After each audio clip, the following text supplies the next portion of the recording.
Welcome to the Heartbeat for Hire podcast. I'm your host, Lyndsay Dowd. My goal is to help train leaders and sales organizations how to manage and deliver results with empathy, compassion, and kindness. Let's get started.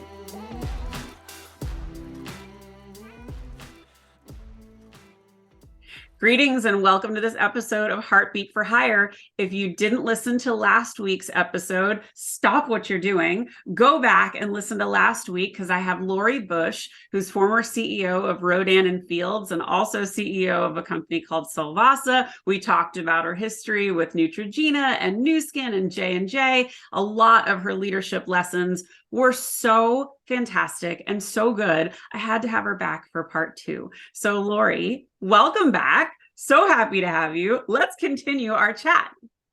Thank you, Lyndsay. Looking forward to going forward. It's always fun to tell stories from the trenches, right? You know, I think there's so much value in that. And when I think about where leaders are today, you know, we've just gone through this massive round of layoffs. I think we're somewhere like 80,000 people have been laid off. And I know you're part of this alliance of CEOs in San Francisco. I would love to hear from you. What's some of the struggles that CEOs are dealing with right now in this landscape we're in? Oh, man. This is a really difficult time. I mean, of course, everybody knows if you're trying to raise money, it's a very difficult time to do that. You know, what the investors, the financial sponsors are looking for today are very different than it was, you know, less than 2 years ago. I was sitting with my Alliance of CEOs team when the Silicon Valley Bank hit the fan. Ugh. And, you know, so suddenly that meeting, instead of being the way we typically operate a meeting, which is a company, there's generally a focus company that puts an issue on the table and we all sort of swarm around that and then put ourselves in their seat and how we would address that issue based on our prior experiences. This day became all about Silicon Valley Bank. And at the same time, I'm getting pinged from one of my boards where I'm the executive chair that payroll failed that day because we banked at Silicon Valley Bank. Fortunately, that the dust has settled on that.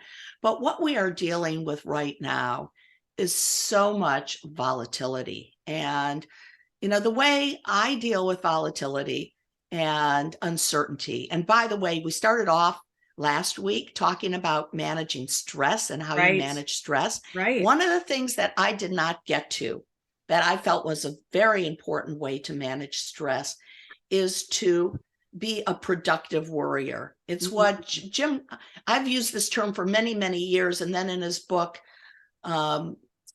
was Great by Choice, I think, Jim Collins talks about productive paranoia. And so how I would manage the stress of worry back in the day was to think through worst case scenarios and then what I would do in those worst case scenarios. Normally, something I wouldn't ever have to execute because we oftentimes never got to the worst case, but the worst source of stress for your brain is uncertainty. It's worse than knowing something bad is going to happen. That puts our brain in the alarm state, which pumps out cortisol, and it literally affects our cell longevity. It chops down our telomeres. It's bad stuff. So if you can do something or find a way to take control, and it's really important for, I think, a business leader to take that aspect of uncertainty to the extent that they can out of the day-to-day equation.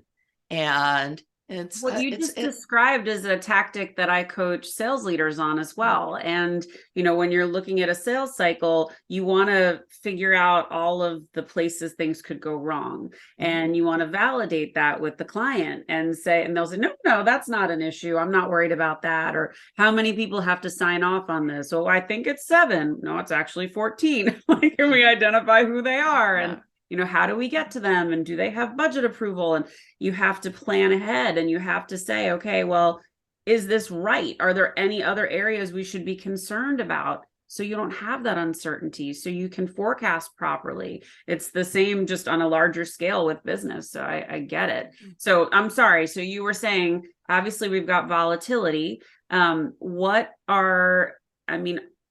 seeing a shift in leadership right now. I'm seeing a shift in the demand of how people want to be led. Is that a conversation that you're seeing come up? On multiple levels, I would say that it's always been a part of the conversation. Sure. And people finding their fit. And one of the things that I think this day and age is showing us that the only thing we can expect for sure is change. And so, change is difficult. Even when change is positive, it's disruptive, and it oftentimes displaces people. And so we're at a place where, what's required from leadership. A couple of years ago, I pulled my top team together, which, by the way, what I will say is there was only one other top team member that was in there with me that day. Everybody else was doing their weekend stuff. Mm-hmm. But I said, we're going to start an internal page on our social site, which at the time was Yammer, which was, I think, eventually acquired by Microsoft. And we're going to call it Ask Why. Mm-hmm. And anybody who has a question about why we're doing we're doing this, should ask why. And the concern was, people aren't going, they're going to be afraid that the messenger is going to be shot, or, and I said, I'm going to give our folks more credit. They're more engaged than that. They really want to do the right thing. They care about the sales organization. They care about the customers, and everybody in the organization should be collaborating on creating the best experience for our sales organization so they can create the best experience for our customers, which benefits us at the end of the day. So we end up launching this Ask Why, and it was a program that was set up that asked questions. Anybody could engage in the answers or expand upon the question. And then once a quarter, we created word clouds around what the topics were. And we held what I called a jam session, which was basically a little hackathon for people who participated in the conversation, were either the ones that asked the questions or responded in some way in the answers. And we gamified that, and we set up teams. And I actually brought in an external group to help me run these little hackathons. And the teams had virtual currency and they could invest in each other's ideas. But what you had people from the call center sitting next to executives on these teams. What an empowering moment for them. I mean, that is so, that's so smart. And getting back to, what we said about define the why and letting them have access to you, that changes their workday from a Saturday of begrudgingly having to go into the office to, this is an opportunity to be seen.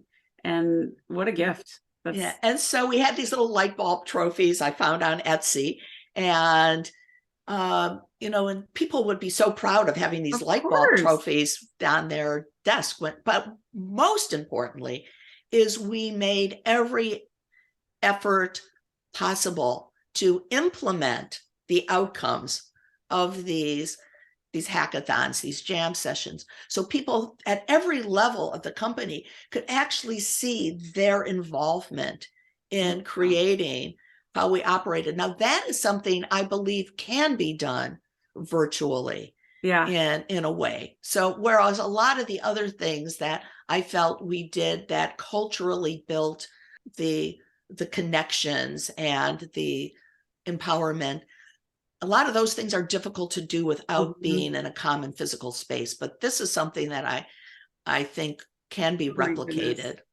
SoftBank was all about making kings, producing kings and investing incredible amounts of money. And there was all the hubris around kind of these magnanimous leaders with these huge visions. Now I'm seeing things potentially shifting more to a more pragmatic leadership approach. The thing, though, that I think is really different today and is really challenging today and weighs most heavily on my mind is how other aspects of life are entering into the workplace. And I've always been about this work-life mashup, but today it's something different, that politics is working its way into the workplace, Right. and activism at the employee level is becoming a thing. And leaders are being pressured by the employees to consider components of their issues and their approaches to issues that have nothing to do with the business. And we're seeing the pendulum swing back a little bit, where, I'm just so hopeful that we could get to a place where businesses focus on the good that they can do from their product or their core business value proposition. And businesses can be optimistic and support optimism instead of supporting divisiveness or supporting one political side of the equation versus the other. So there are so many, when I said it's happening on so many levels, what I'm meaning by that is that it's not just about business anymore. It's, I went to a marketing conference, Masters of Marketing, the ANA Masters of Marketing Conference. And it seemed like the whole conference was about DE&I.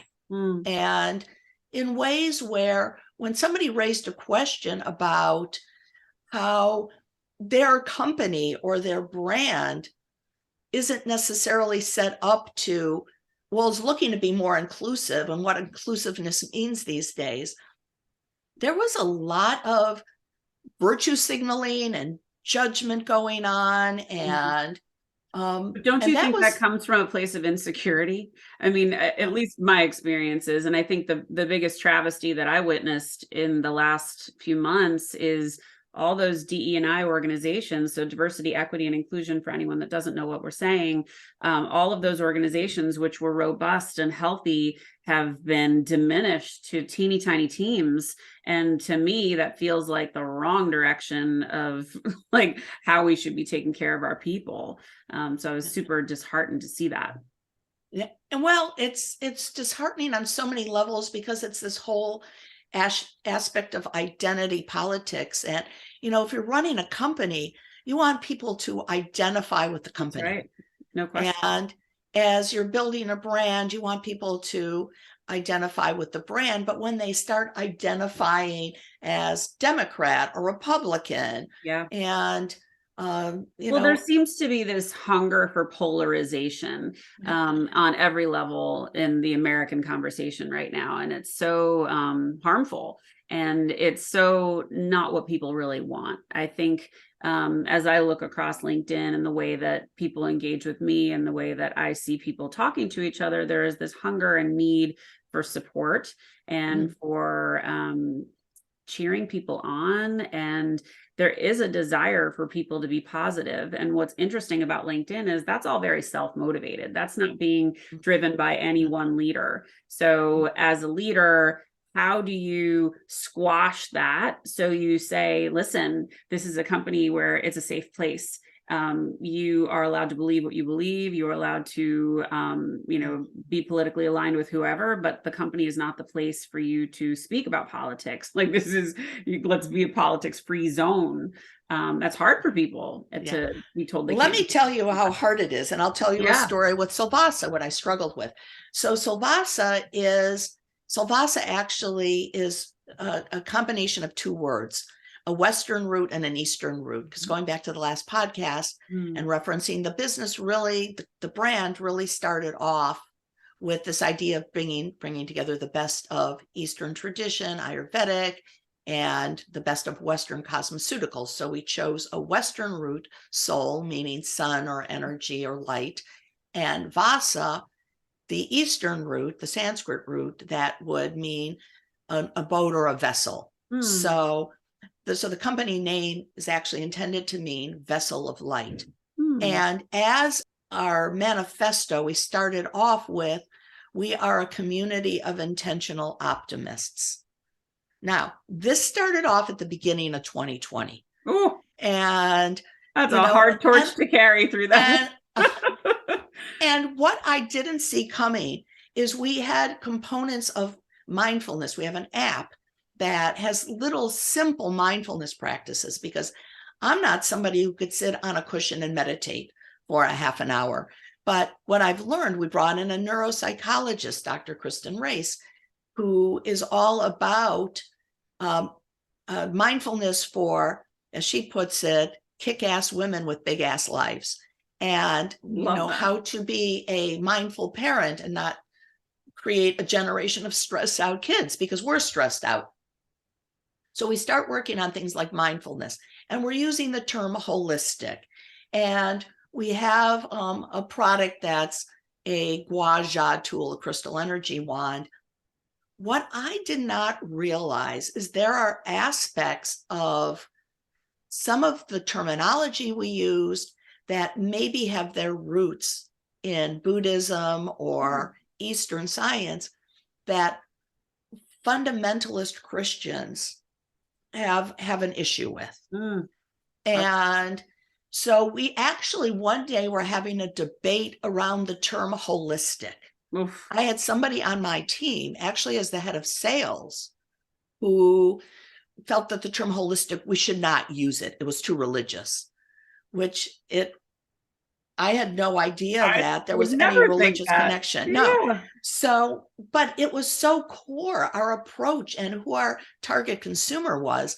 And then there were issues about, we were hosting one of our first events after the pandemic and was starting to loosen up. I mean, we'll forever be in somewhat of a pandemic. But mid-2021, we were going to host an event, and we were having discussions amongst our team internally as to whether or not we were vaccinated or going to require vaccines. Oh boy, here we go. And I asked the question to my director of marketing, who was actually local to where this event was going to be. Are you vaccinated? And she said, well, no. And I said, well, are you planning to be vaccinated? I was actually just gathering information at this point in time and not sure yet what we were going to require for the event or not. And so I said, are you planning to be vaccinated? And she said, well, no. And I said, okay, well, we'll need to talk about how, we're going to manage through this. She resigned the next day. And the head of sales, who struggled with the term holistic, I said, we need to put a stake in the ground, because this is part of our brand values. And she said, well, then I can't be part of this organization. Wow. And she ended up resigning over brand values that had any tie to Western culture. So, if you're asking me how you deal with these things, I think there is an aspect of building your organization with clarity about what you stand for, but also what you're not going to tolerate. So, for instance, I wasn't willing to back off the term holistic to satisfy a personal belief of my salesperson. I didn't fire her over it. No. But I said, we've got to put a stake in the ground. And she said, it doesn't align with my values. It's, from a cultural perspective, again, we're dealing completely remotely at this point in time. Sure. We're not together face to face. This was an individual I had worked with for many years and had a great relationship with her and did not see this coming. No. So to me, this is an issue that as business leaders and sales organization leaders, and I love that you said that, Lori, because I think so often in sales or in other parts of the company, you forget the why, you forget the purpose, and it is incumbent on leaders to provide that to their teams. And by saying the work that we're doing on this project is going to mean we are going to be more profitable than last year if we do it right, or whatever it is, giving that to people immediately makes their work more important, and they are working with a different sensibility than they would if they didn't understand that. So I think by re-articulating, this is our mission, this is who we stand for, people don't take that lightly. I work for this company that is this, and they stand for this. It means something. And I think you were right to kind of hold firm on that. I think that was so integral to your brand. It's unfortunate that she didn't feel that way, but I'm sure you found the right person to handle that job now. Well, then I found somebody who actually swung the pendulum all the way in the other direction, was so woo-woo. You know, we built a brand and we did a lot of consumer work prior going into it. And we put ourselves on the spectrum where I said, okay, if one is fully, woo-woo and ethereal, and 10 is Asperger science on the spectrum of where our brand lies, where do we fall? And this had a lot to do with my co-founder, Ritu Chopra. And I mean, he wanted to make sure that our products were taken seriously because there was true science built into them.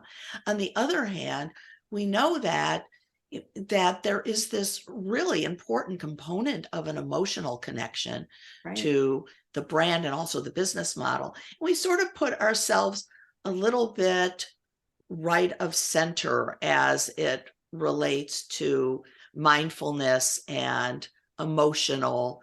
And so skewed a little bit more on the emotional side, but not all the way to complete ethereal component of the business. So then I ended up having a sales leader who was so into kind of that woo-woo side of things that we almost forgot about the products that we were selling. And she would have a balance. You need a balance. And I think you were right to crowdsource it and kind of gauge consumer opinion. I think with consumer products, that's such an important thing to do because you can really miss the mark. So that's really, really smart. I came from tech where we didn't do that. We did it with clients, but not very often. And I wasn't in that part of the business. But so let me pivot a little bit. I want to ask you, I mean, you live with such intention. I love that you landed in Sonoma. That's one of my favorite places. And I would love to know what, and I know the audience would too, what inspires you? You know, I will say, and this is going to sound a little counterintuitive to what you might expect, but I am inspired by entrepreneurs and people who have a vision, who want to build or make or create and do something that is different. And I've actually I've funded a seed fund at my graduate school, Temple University. I wanted to give back in some way I was grateful for the success that I had. And so I've created a seed fund for female entrepreneurs at the university and they host these events that are almost like a little mini Shark Tank for people to present their business ideas, and the winners receive some funding. It's not an investment actually where I don't get any return on it, but it's to help it get started. And we debated back and forth about whether it should be female focused, because I am a strong proponent of female leadership, but not in a way that is about affirmative action. It's about helping women be strong leaders in an environment that's largely dominated by men. And I do a lot of speaking on that, and really appreciate, the difference in the way our brains tend to work, a female brain and a male brain, and how that creates kind of a gender cultural dynamic in the workplace. So I wasn't sure I really wanted to bias towards women. I wanted to bias towards creative leaders.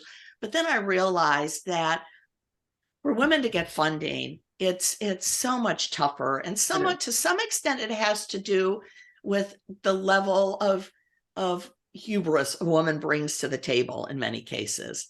And oftentimes these women's investment groups, they'll put these poor women through the ringer for $25,000 and then they won't get it, where, men will go in with a swagger and, throw down the demand for 3 to 5 million. And so I really felt like getting women's businesses off the ground was a little bit more difficult. Yeah. And I really wanted to encourage women to get to a place where they can go and, with confidence that they've got some proof of concept and can raise money. Mm-hmm. So I do a lot of work with startup innovators and first-time CEOs, and I get a kick out of that. And my biggest challenge is I have a hard time saying no.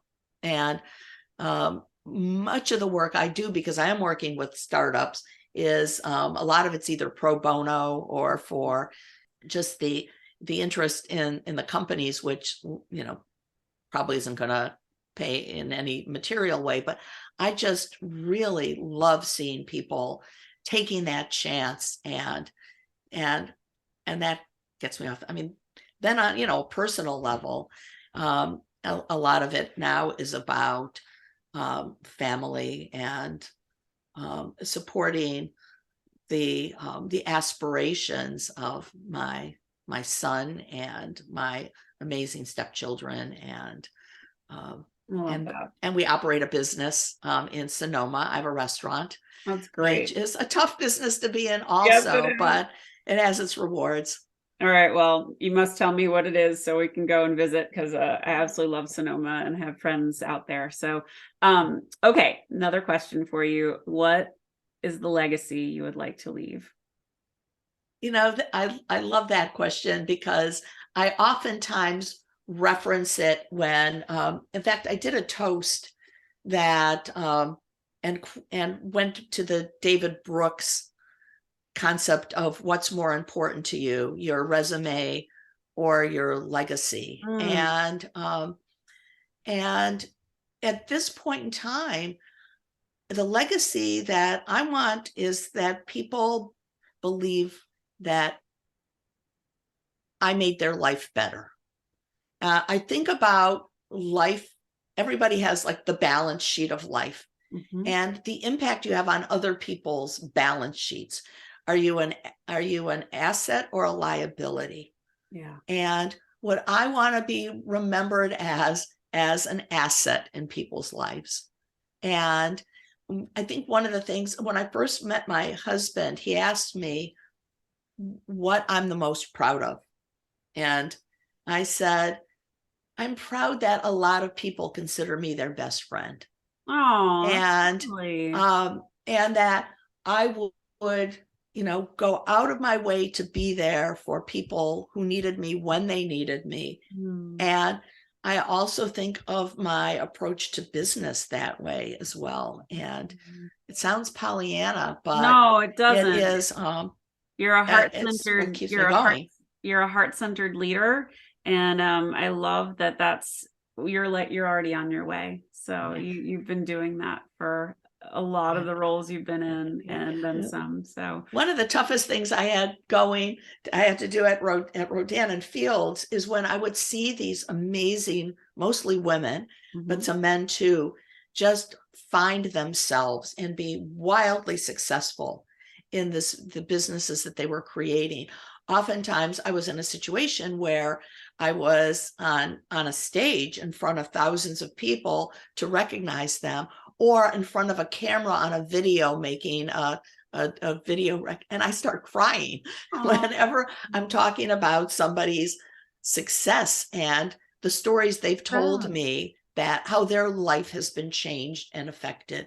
And when you feel like you've been part of somebody's success path, I think that's more rewarding than your own success path in many ways. I feel the same. Yeah. I feel the same. And that's why I love coaching leaders so much. And you see the arc of where they started and where they're getting to. It's such a joy. So I get that. I love that. Lori, I am so delighted that I had you for a two-parter. You've been a fabulous guest. Guys, if you don't know Lori, how can people find you? You can find me on LinkedIn, and I also have a blog where I write a lot of articles about overall an anti-inflammatory lifestyle, well-being, beauty that derives from wellness. And that blog is Solvasa Life. And from there, you'll be able to link to me in other ways as well. Wonderful. Well, you've been fantastic. Thank you for sharing all of these leadership lessons with us. This is exactly why I do this. I absolutely love when you have someone with so much experience and you can share that. I think leaders are being forced to really embrace some massive amounts of change right now, and they've got to navigate it. So this was really great wisdom to share. So thank you so much. Thank you. And I'll just remind everybody who's listening, the little things are not so little. They're not. They're really not. So thanks for giving me the opportunity to share my stories. My absolute pleasure. Thank you, Lori. Thanks for listening, everyone. Stay tuned for more episodes of Heartbeat for Hire. Bye-bye. Thanks for listening to Heartbeat for Hire. If you like what you hear, I'd love it if you'd subscribe and leave a 5-star review. To keep the conversation going, you can find me on Insta or at LinkedIn at Lyndsay Dowd, H4H. Or you can reach me at my website, heartbeatforhire.com. Thanks so much. Have a great day.